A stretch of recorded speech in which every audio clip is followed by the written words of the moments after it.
Ok, parfait, parfait.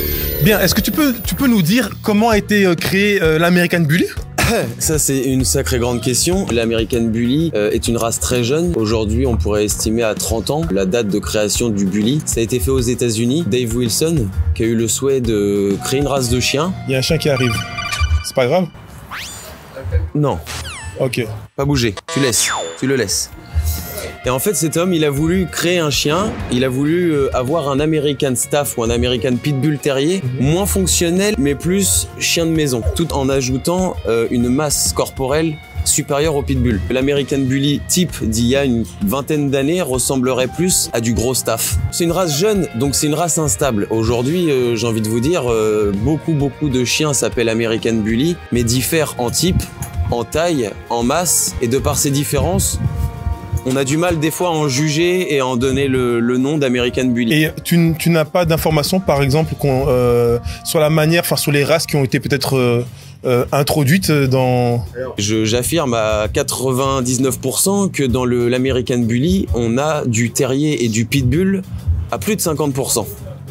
Parce que le bully reste un chien type terrier, et en fonction de son type, on raccourcit plus ou moins le museau.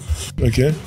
J'ai envie de dire, plus on va vers du XL, plus on est sur du type terrier, type pitbull, et plus on est sur du type pocket, plus on est sur du chien court, et on serait plus sur du chien type bulldog. Et pour parler de race, l'American Bully a été créé en mélangeant du staff, American Staffordshire taillé, American Pitbull Terrier, American Bulldog, Bulldog anglais. En mélangeant ces races, massives, osseuses, grandes et fines, on a réussi à obtenir un chien harmonieux qui ressemble à l'American Bully standard. Aujourd'hui, j'ai envie de vous dire, les temps changent et les bullies aussi, car il y a quelques années, on ne voyait quasiment pas d'American Bully XL et on ne voyait pas d'American Bully micro. La plupart et la quasi-totalité des American Bully étaient dans le standard, d'une quarantaine de centimètres. Il y a eu énormément de mélanges de sang, énormément de mélanges de races, et du coup, sur une race qui est récente, qui est jeune, beaucoup de petits problèmes génétiques ou des problèmes physiologiques dus au physique du chien peuvent s'observer sur certains chiens, sur certains bullies. Sur du bully XL, très massif, très osseux, on peut avoir des problèmes de dysplasie ou de hanche dus à la masse du chien. Est-ce que tu sais, parce que nous, allez, moi personnellement, je m'y connais pas en bully. Il y a beaucoup de gens, on entend parler de bully, mais on en voit de plein de formes différentes. Est-ce que tu sais nous dire s'il y a des classes de bully différents, est-ce qu'il y a des types de bully différents, ou est-ce que tous les American Bully sont les mêmes? Aux yeux de l'ABKC, l'American Bully Kennel Club, c'est le premier organisme. Aux États-Unis, c'est une association. C'est le premier organisme qui a créé ce kennel. Pour faire participer les chiens au concours, au show. Mais dans la BKC, ils n'acceptent que les bully pocket, les standards et les XL. Ok, pocket, standard, XL. Pocket, standard et XL, du plus petit au plus grand, avec des tailles bien prédéfinies. Aujourd'hui, on est sur un show ABR, American Bully Register, qui est un registre français qui accepte les bully plus petits que le pocket et plus grand, qui s'appelle du hors standard, c'est-à-dire du double XL. On dit double XL parce que, logiquement, standard, XL, dans les vêtements, SML, XL. Donc j'ai envie de dire double XL. Mais le double XL aujourd'hui n'est pas reconnu par la BKC. Donc un double XL, en fait, c'est un excès de langage, c'est un XL, mais hors standard. Hors standard. Hors standard. Et en dessous du pocket, En dessous du pocket, on a le bully micro. Le bully micro est plus petit que le pocket, et on a le bully exo. Le bully pocket, le bully micro et le bully exo se ressemblent. Ça veut dire quelque chose. Alors l'exotique. Exotique, ça veut dire. Exotique. Alors le bully exotique ont des couleurs. Olé olé. On va avoir qui est une tare, des bully merle chez de l'exo. Vous allez avoir des chiens très courts sur pattes, très larges.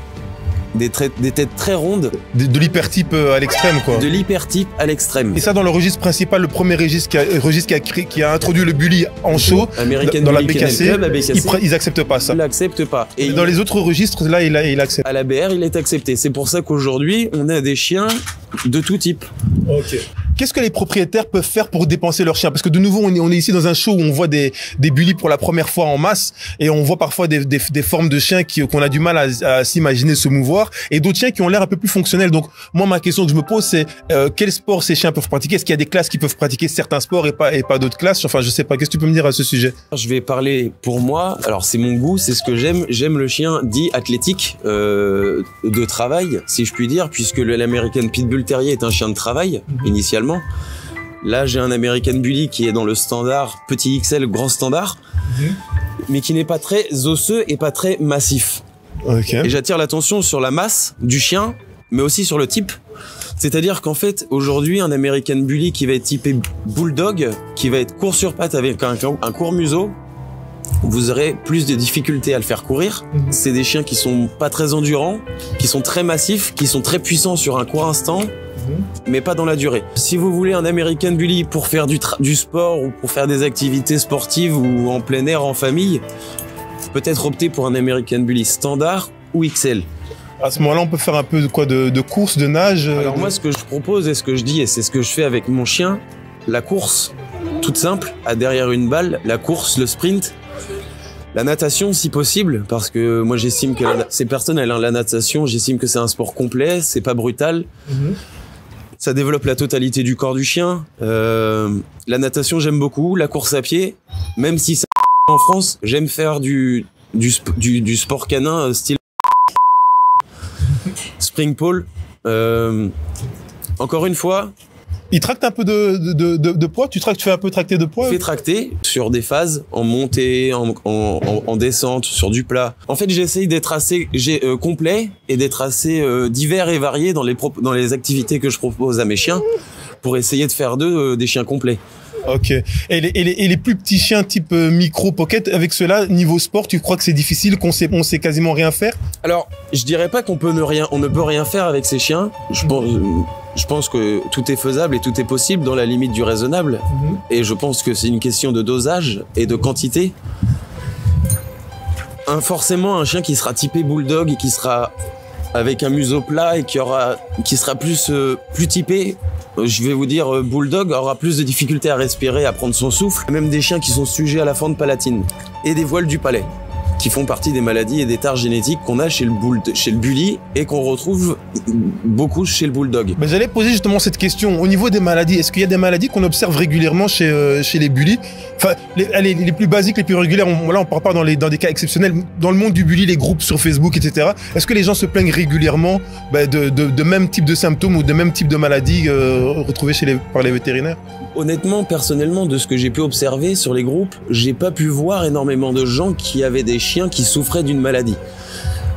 Ce sont des chiens quand même osseux, massifs, qui sont prédisposés à une dysplasie des coudes, des hanches. Mais j'ai envie de vous dire, pas autant qu'un berger allemand. C'est un chien assez récent, comme je vous dis, c'est une race assez récente. Donc c'est un chien qui demande de l'attention, qui demande aussi une période de croissance et de calme. C'est un chien je dirais qu'il faut présenter le travail et l'effort physique à l'American Bully de manière progressive. Ok. Il faut vraiment laisser le temps que la croissance se fasse. Elle dure peut-être plus longtemps que la plupart des races, peut-être. Alors, la croissance, j'estimerais la croissance de manière générale pour l'American Bully à 3 ans. Croissance, c'est un terme un peu large. On parle de croissance pour la taille du chien. Je parlerais plus d'évolution. J'aurais envie de dire que l'American Bully, en général, évolue sur 3 années, grandit sur la première, et à partir de ses 12-14 mois, allez, on va dire 18, 1 an et demi, jusqu'à ses 3 ans, il éclate. C'est-à-dire que vous avez un chien qui, à 2 mois, pèse un poids et fait une taille, il va grandir harmonieusement, mais grandir jusqu'à ses 1 an, et arrivé à ses 1 an, vous avez un chien qui éclate au niveau musculaire et au niveau osseux. Et au niveau des ligaments, parce que moi, allez, toujours de loin, je suis pas vraiment dans le milieu, mais de loin, parfois, j'entends souvent, mon chien s'est fait les croisés, mon chien s'est fait les croisés. Bon, toi, de ce que j'ai pu voir, ton chien, il a l'air assez énergétique et tout ça, mais je pense qu'on peut pas forcément le prendre comme exemple de la majorité. Donc, si on essaie de prendre du recul et de s'ouvrir un peu, est-ce que, niveau ligaments, la plupart des chiens s'en sortent bien avec les différentes morphologies qu'ils présentent? Alors, je pense qu'il est préférable de dire éviter éviter de faire sauter vos bullies. En gros, Tout ce qui comporte des chocs, en fait. exactement. Je pense que l'American Bully n'est pas prédisposé pour faire les activités qu'un American Pitbull Terrier fait. Ok. Par contre, on a des similitudes dans le comportement, dans l'attitude, dans l'ADN, Ok. et on arrive à faire avec du bully, j'ai envie de vous dire, fonctionnel, physiquement fonctionnel, Au plus vers les standards et les... standard, typé standard ou typé XL. Encore une fois, j'insiste sur le type du chien. Plus le chien va avoir un museau long, une gueule longue, plus il aura de museau, plus il aura de facilité à respirer, facilités. Hein. plus il sera typé bulldog, plus il aura de difficulté à inspirer, expirer. Donc c'est plus la morphologie du chien, peu importe finalement le genre, c'est la morphologie du chien qui va nous donner la possibilité de... Ok.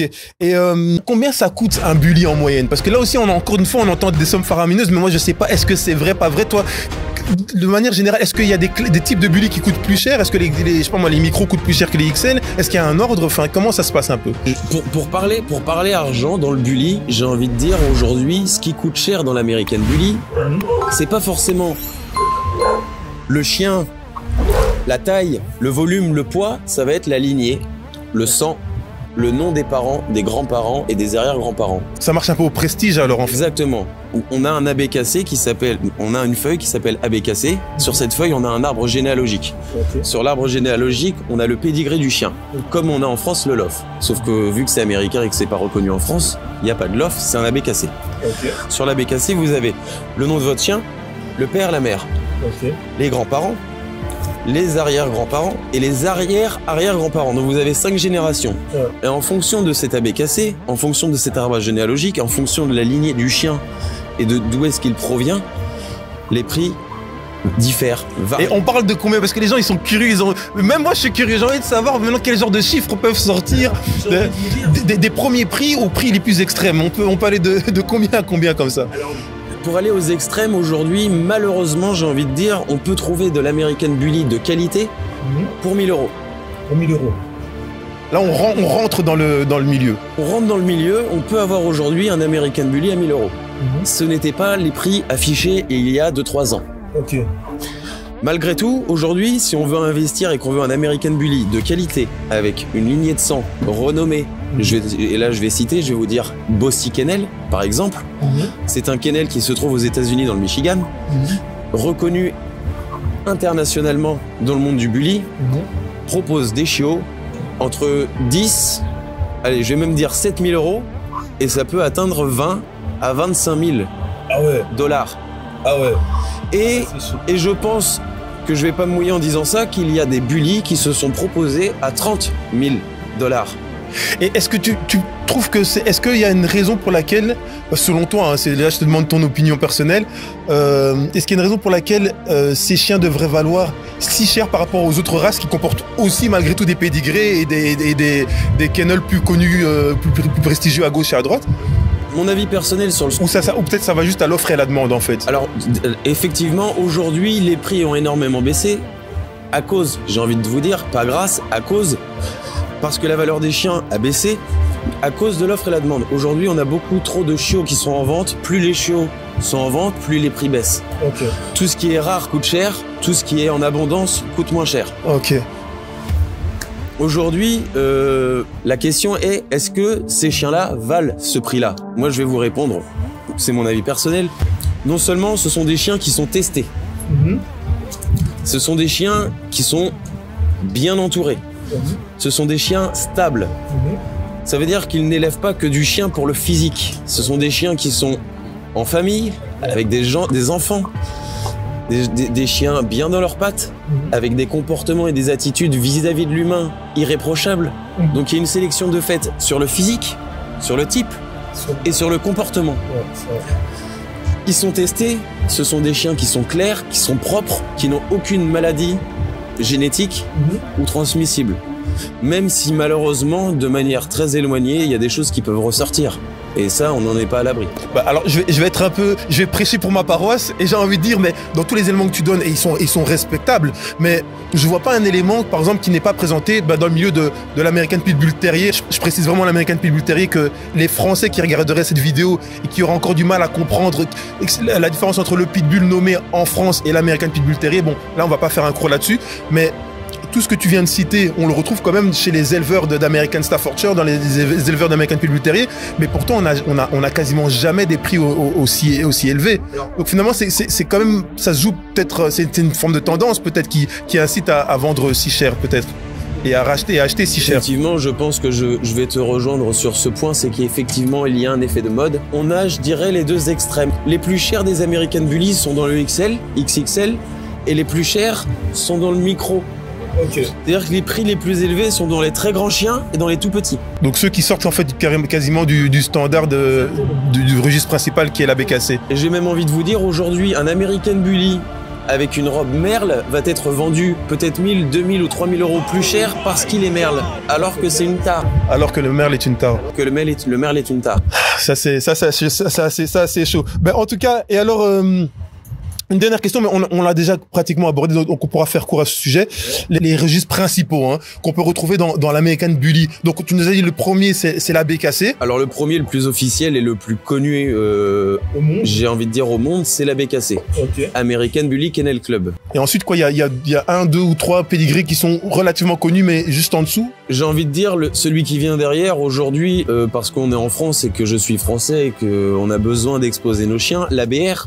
Okay. Est un registre reconnu. EBKC, j'ai entendu, je sais pas si ça existe. EBKC, ça existe? EBKC. EBKC. EBKC et FBKC aussi. Et ça, tu sais ce que ça signifie?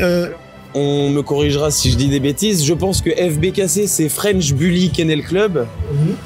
EBKC, Europe Bully Kennel Club. En fait, je pense que c'est pour regrouper. Et si vous voulez, encore une fois, aujourd'hui dans l'ABR, on a un regroupement de chiens de plusieurs types. Si ça a été créé aujourd'hui, c'est parce que les chiens qui sont petits ou trop grands ne sont pas reconnus à la BKC, ne peuvent pas participer au concours et au show. Donc il fallait les classer dans quelque part. Classer. Okay. Parce qu'ils ont une valeur aux yeux de leurs propriétaires, parce qu'ils ont une valeur pécuniaire en tant que chiens de vente, et parce qu'aujourd'hui, on peut plus les refuser et les renier. Okay. Qu'on aime ou qu'on n'aime pas, ce sont des American Bully de petite taille. J'ai envie de vous dire, c'est qu'une question de goût. Aujourd'hui, l'American Bully, c'est très vaste. C'est une race très jeune, mais c'est très vaste. Parce que vous avez des Bully qui font 30 cm au garrot, et vous en avez certains qui en font 70. Mais qu'est-ce qu'un American Bully? À un moment donné, je comprends quand même parfois que certaines personnes s'offusquent. Moi-même, le premier, je vais pas me cacher, quand je vois des chiens parfois qui sont vraiment tout petits, tout épais et qui se démembrent parfois devant les juges quand ils sont exposés, les pattes ne tiennent pas et ils s'effondrent. Ben ça crée un choc quoi. J'ai vu ça même ailleurs, mais c'est surprenant et moi je me dis une question de goût, mais à un moment donné la santé, on en fait quoi? Est-ce que c'est normal de voir des choses comme ça se produire et se perpétuer? C'est l'humain. L'American Bully type, le vrai, c'est du standard. Et c'est l'être humain, de par son goût et de par ses envies, qui a modifié le Bully. Et aujourd'hui, c'est pour ça que dans la BKC, on a le Pocket, le Standard et l'XL, mais qu'à la BR, on a 2 catégories en plus, les tout petits et les très grands. Un American Bully qui va être Pocket, qui va être micro et qui va avoir une longueur de patte insuffisante pour courir, effectivement, il est en difficulté. D'une certaine façon et d'une certaine généralité, si vous voulez un American Bully de qualité et en bonne santé, se diriger vers du Bully standard ou XL normal, bon, je dirais qu'on optimise la fonctionnalité de son chien en se disant qu'on pourra faire du sport, faire des balades, probablement marcher plusieurs dizaines de kilomètres sans que le chien traîne derrière soi, quoi. Ok. Bon, en tout cas, merci infiniment d'avoir répondu à toutes ces questions. On a quelques images intéressantes à proposer et des réponses qui vont peut-être éclairer, qui m'ont éclairé déjà moi et qui vont éclairer d'autres personnes. Donc voilà. C'était un plaisir, Junior. Dites-nous en commentaire ce que vous pensez des American Bully et n'oubliez pas de liker la vidéo, petit pouce bleu ou de vous abonner si vous voulez suivre le contenu qui sort chaque semaine sur la chaîne Sport for My Pitbull. PS, si vous êtes un pro des différents types de bully et que vous voulez prendre la parole pour expliquer ou défendre votre point de vue, contactez contactez-nous via les réseaux Facebook ou par email. Et n'oubliez pas, ça va se passer entre vous, moi et tous ceux qui veulent savoir.